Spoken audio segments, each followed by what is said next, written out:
Y bueno, lo anunciado, tengo el gusto de tener una vez más acá en el C de La Verdad Nos Hace Libres a Ronald Cortés. Él es director de la Administración Tributaria Municipal y le agradezco muchísimo la gentileza de estar con nosotros. Bienvenido, Ronald, gracias por compartir. Muchísimas gracias. El agradecido de la invitación soy yo en todo caso. Bueno, el tema ya lo conocen muchísimos. Quiero escuchar algunas preguntas que van a ser, las voy a formular y hoy unas respuestas que nos va a ayudar a aclarar más. Sabemos que han decidido ustedes hacer poner el monto mínimo imponible, si estoy hablando bien, a los bienes inmuebles que estaban sin tocarse por décadas, creo. Así ¿verdad? es. Ahora, la primera pregunta es, ¿por qué ahora y por qué no han hecho gradualmente? Bueno, muy buena pregunta, mi estimado Toto. A ver, las autonomías municipales recién entran en vigencia el año 2011, a partir de la aprobación de la Ley Marco de Autonomías. Hasta ese año dependíamos de la Ley 843, que era una ley nacional que regulaba todo el marco tributario municipal, para todo el país, por supuesto. Entonces, no había casi margen de hacer ningún tipo de reestructuración, modificación o actualización. No tenía la autoridad para hacerlo. Más allá de la autoridad, no teníamos, bueno, sí, evidentemente no había autoridad para hacerlo, pero no teníamos la capacidad de llevar adelante políticas que no terminen afectando a la mayoría de la gente, porque las escalas impositivas y otro tipo de definiciones dependían de la Ley 843.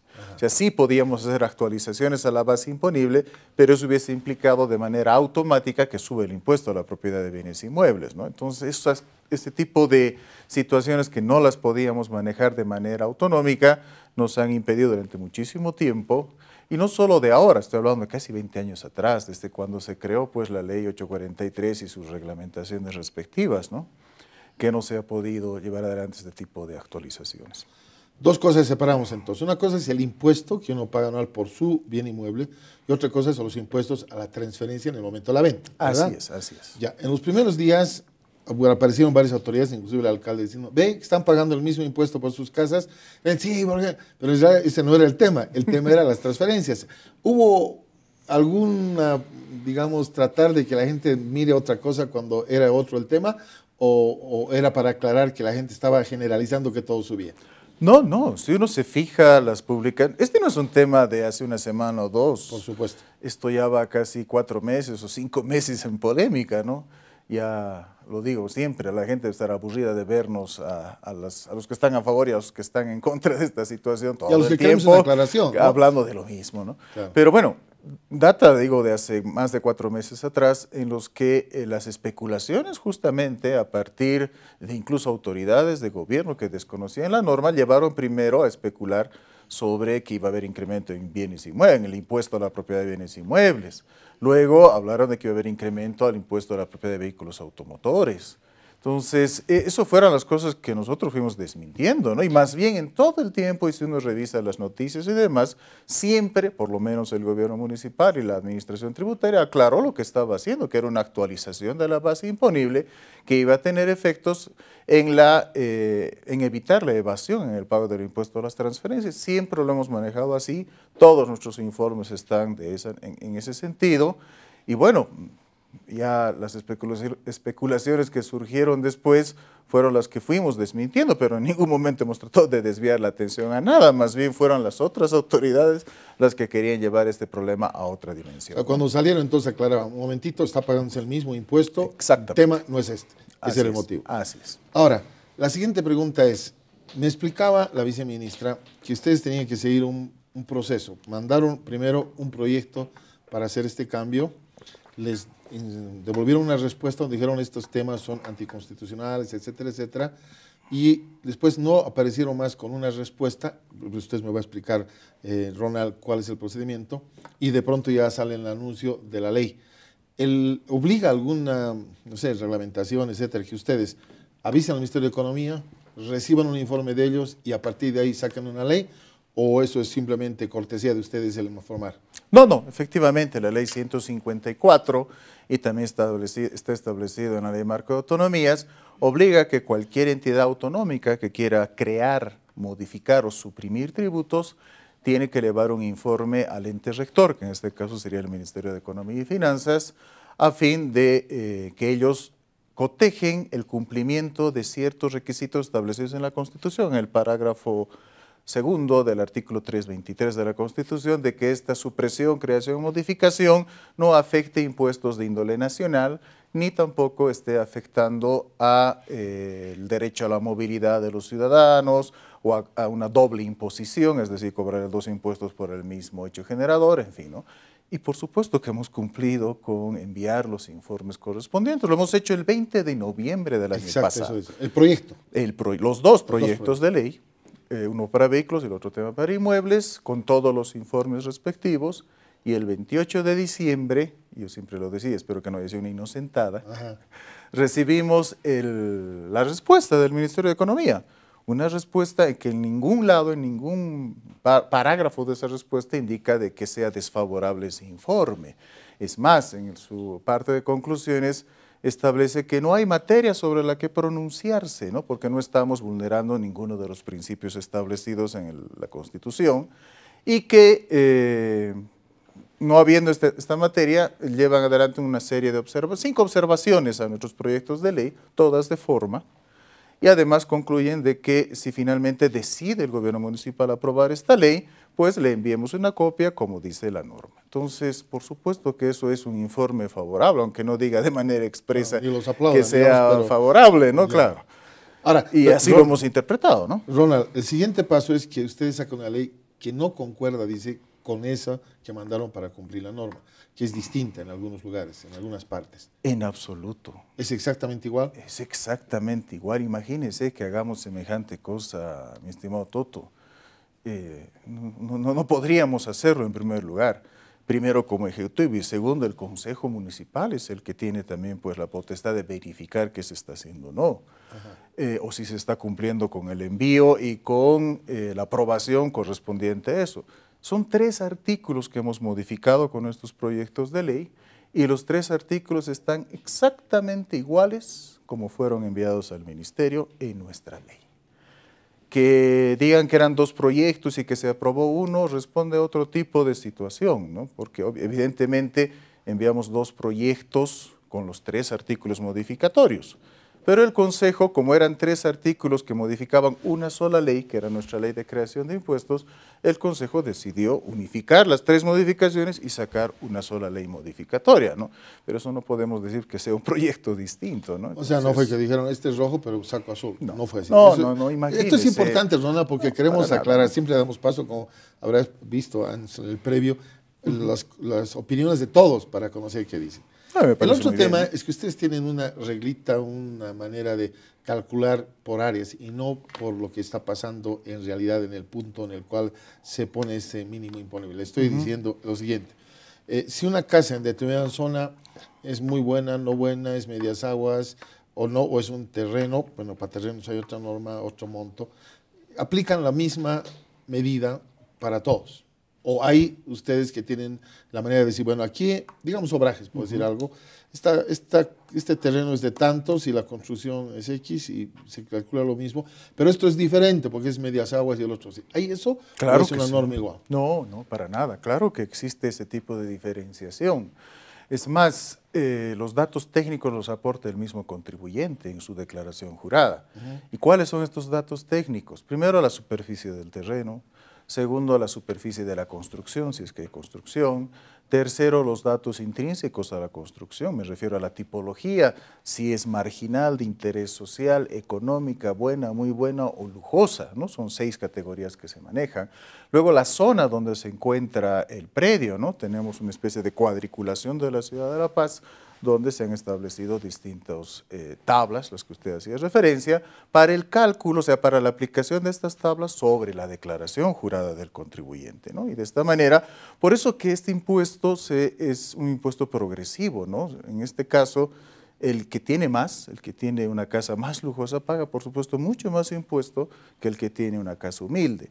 El que vive en la zona 1.1, que es la zona que hace muchos años atrás se estableció como la más cara de La Paz, que es toda la parte central, digamos, desde el centro de la ciudad hasta la Vallivian de Calacoto, es la zona que tiene mayores impuestos, ¿no? Porque también tiene obviamente mayores ¿Comienza en la Buenos Aires eso? Porque me han dicho que las comienza más caras desde ahí más o menos. Comienza están desde las ahí, más caras por ahí, ¿verdad? Así es, ¿no? Sí. Y además, hacia las laderas, por supuesto que tiene otro tipo de variación. Claro que se ha considerado. No será al detalle, no es un catastro que se tiene de manera rigurosa, predio a predio, pero sí es una buena aproximación que se ha ido teniendo todos estos años, ¿no? Perfecto. Estas preguntas son con ese ánimo, para tener en claro, porque no había la posibilidad de contrarrestar las opiniones que escuchábamos. La otra es que cuando uno está listo para hacer su pago y para hacer todo esto, el cálculo ha dado un salto impresionante en cuanto a porcentajes, ¿no? Una persona que pagaba 800 ahora está pagando 4.000, 3.500, etcétera. De la transferencia. De la transferencia, estamos hablando de eso. Para aclararlo bien, porque yo por ahí digo algo, ya ve que era el impuesto. Gracias, Ronald. Está pasando eso, ustedes obviamente sabían que iba a haber un salto muy grande cuantitativo. ¿Se han preparado para eso? Etcétera, etcétera. Hemos hecho todos los estudios, Toto, y el mejor escenario que hemos tenido ha sido analizar las transferencias de la gestión pasada, del año 2015. Hemos tenido 8.000 transferencias el año 2015. De estas 8.000 transferencias, un poco más del 40% se hicieron, como dice la ley, sobre el valor real, sobre el valor comercial. ¿A través de los bancos? Sí, porque la mayoría de estas transferencias o minutas estaban establecidas a través de un préstamo bancario, entonces ahí no hay forma de ponerle otra cifra, sino la que efectivamente corresponde a esa transacción. Pero un 60% hemos detectado que se hacía sobre una base imponible absolutamente devaluada de los últimos 20 años.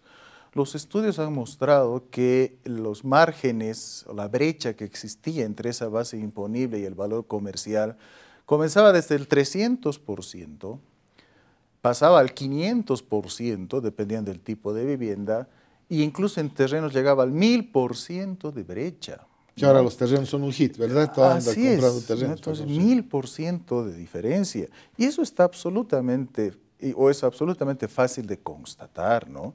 Entonces nosotros teníamos minutas el año pasado en las que terrenos, por decir en Chasquipampa, ¿no? 300 metros cuadrados en $7.000. ¿No? Entonces yo quisiera saber dónde existe un terreno en Chasquipampa de 300 metros cuadrados en $7.000. Para que nos avisen, digamos. No, claro, por favor, para correr a comprarlo. ¿No? Pero teníamos ese tipo de minutos. O departamentos en Miraflores en $30.000. ¿No? Llegaban con ese tipo de minutas los contribuyentes. Y el mismo, un caso muy ejemplar, que lo tenemos documentado. Mismo edificio, mismo piso, 2 departamentos. ¿No? Uno de los contribuyentes vino con su minuta bancaria y compró ese departamento en $130.000 y pagó su transferencia sobre los $130.000. Otro contribuyente que tenía seguramente plata a la mano, es decir, en efectivo, cash, como decimos, pagó $35.000 por ese departamento.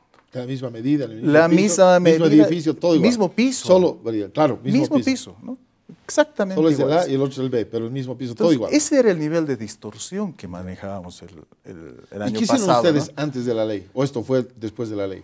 No, esto es antes, justamente son los análisis y evaluaciones. ¿Dejaron que pagara él eso o no? Pero es que estaba permitido, ¿no? Es decir, la base imponible era el monto inferior, ¿no? La base sea, comercial y la base... El que cumplía lo que realmente valía era el tontito y el otro el... Pareciera que sí, ¿no? Parecía. Además, el que menos tiene, ¿no? Claro, o sea, el que menos plata tiene, el que tiene que recurrir a un crédito bancario, termina pagando lo que dice la ley, como dice la ley, y el que tiene en efectivo, el que tenía cash, aprovecha de esta ventaja y puede hacer figurar en su documento, en su minuta, montos muy inferiores que sí estaban permitidos, ¿no? Es decir, había una base imponible que era el límite inferior referente para no estar menos de eso, ¿no? Entonces, ese tipo de evaluaciones hemos hecho en las 8.000 transferencias y estudios que se hicieron hace 2 años atrás respecto del mercado inmobiliario en la ciudad de La Paz, y eso nos ha llevado a tener ya la decisión de igualar pues esa base imponible y no seguir manejando esta situación de evasión tributaria. Prácticamente es una situación de evasión tributaria que se daba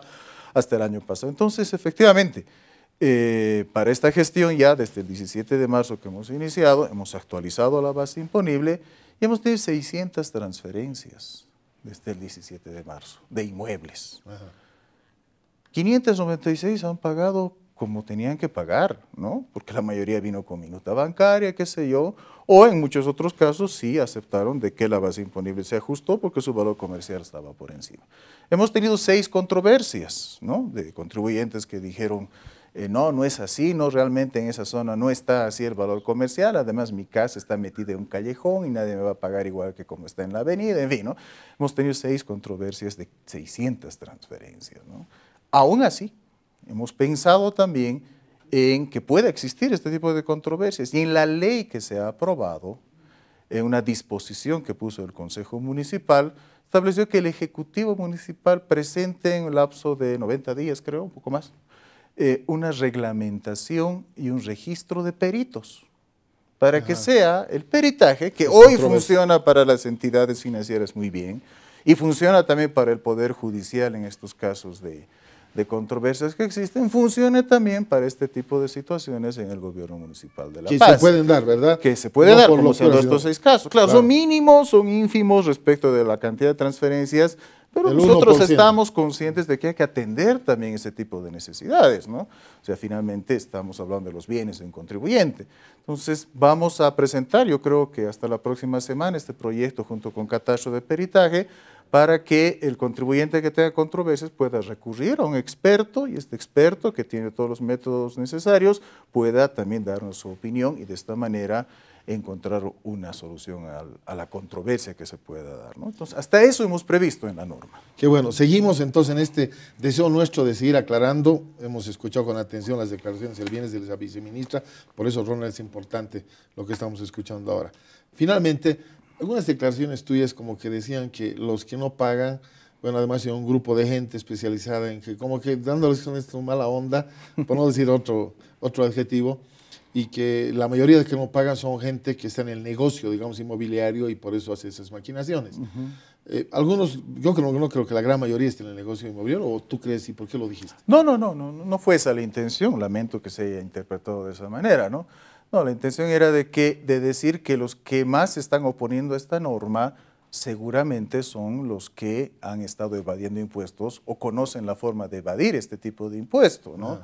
Y que la gente no se deje sorprender en su buena fe porque obviamente están haciendo todo tipo y seguramente tiene que ver esta gente también con la gente que hace compraventas de bienes inmuebles, estos señores que pagan las preventas y una serie de situaciones que se dan en este mercado, ¿no? A eso me refería. Pero la ley no en ningún momento está desfavoreciendo al contribuyente normal. La ley lo único que está haciendo, marcando de evasor, no digamos. Para nada, sino está justamente garantizando que se deje de evadir este impuesto, ¿no? Que en realidad era una evasión, pero permitida, digamos. Sí, ¿no? Una elusión, se dice en términos técnicos.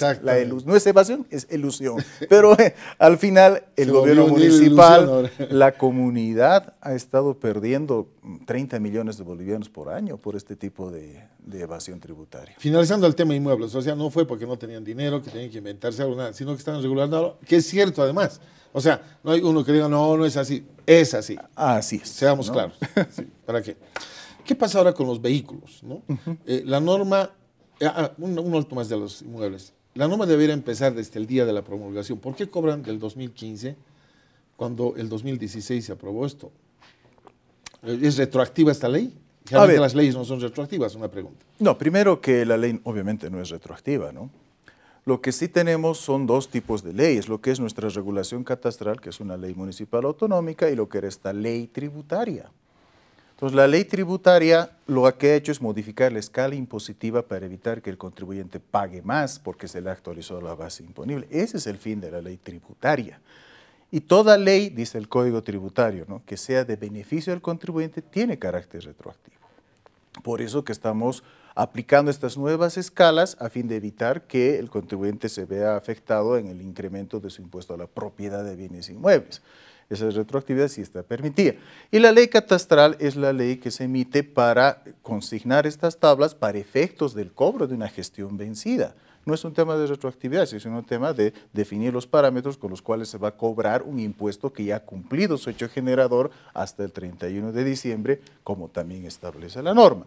Entonces no estamos en ninguna retroactividad y lo propio en vehículos, ¿no? Ok, ahora en vehículos, ¿Cuál es el tema? ¿No es tan parecido o era parecido con los inmuebles? Que No, un no, vehículo no, lo podía comprar. no, nada que ver, ¿no? En vehículos es otra cosa que se A ha ver, hecho, ¿no? por favor, aclararemos eso. En vehículos lo que se ha hecho es modificar las tablas de depreciación, que es un beneficio que otorga la Administración Tributaria a cualquier propietario de vehículo. Es decir, que cada año que pasa se le da un porcentaje de depreciación al vehículo y, por supuesto, tras ese porcentaje de depreciación, el contribuyente termina pagando menos su impuesto de manera anual.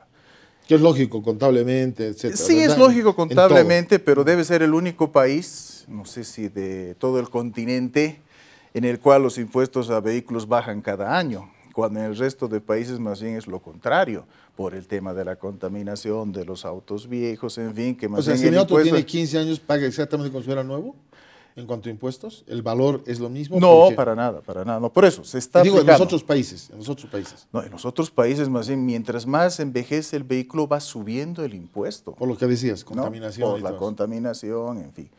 Y va subiendo más bien con escalas El muy impuesto, grandes, ¿no? pero no el valor del vehículo, ¿verdad? Claro, el impuesto, pero no el valor. Entonces es un tema de la estructura que se tiene tributaria, ¿no? ya. Pero lo que nosotros hemos hecho es reducir el margen de depreciación. Se le sigue dando el beneficio al contribuyente, siguen bajando los impuestos de vehículos, van a seguir bajando, mejor dicho, y lo que antes estaba establecido desde la 843, que la depreciación era del 20% anual sobre saldos, y en 10 años el vehículo valía el 10% de lo que inicialmente valía, eso lo estamos modificando. No vamos a hacer un descuento del 20%, sino del 10%, pero tampoco nos vamos a quedar en 10 años, sino vamos a extenderlo a 15 años, ¿no? Entonces, durante 15 años, ¿no?, va a ir depreciándose el vehículo, no como ahora en 10.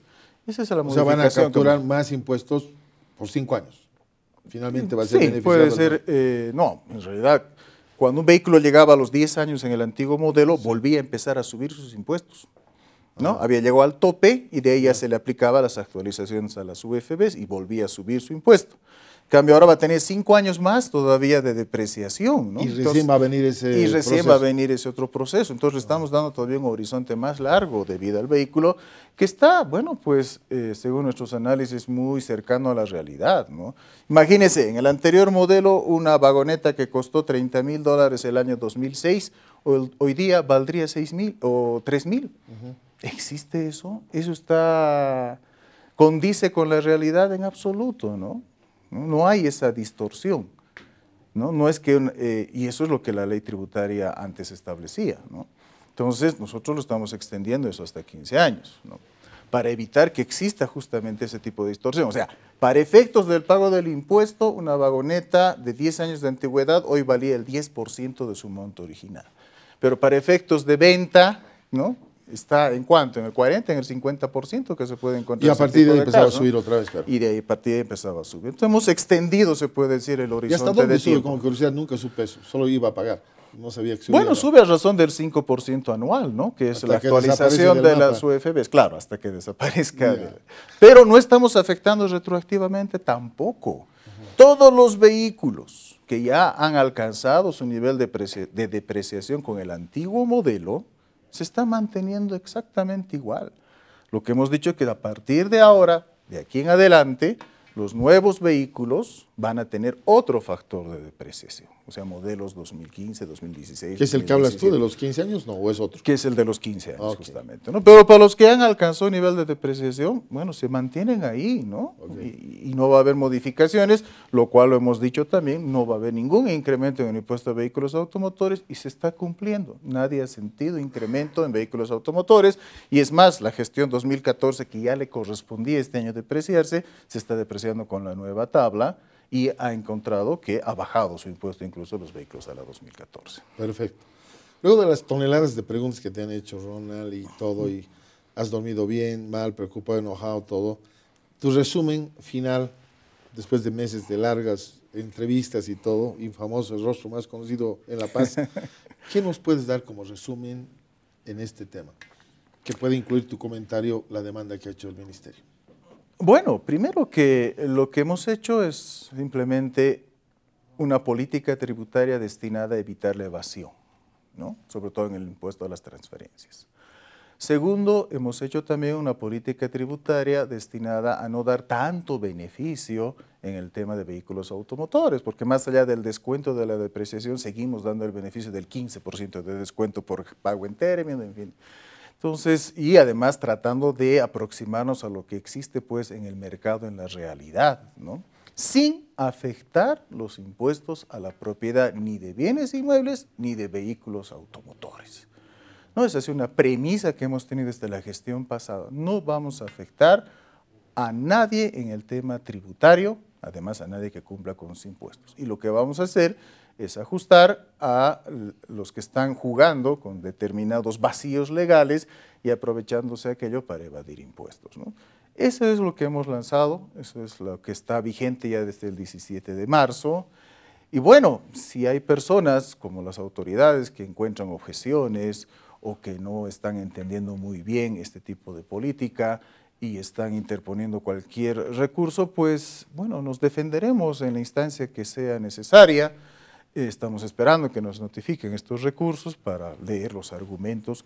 No entendemos o no nos imaginamos qué tipo de argumentos son, porque no los encontramos nosotros, ¿no?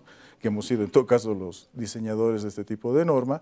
Pero bueno, si está en el Tribunal Constitucional, finalmente será el tribunal el que dirima, en este caso, quién tenía o no tenía la razón sobre estas leyes, ¿no?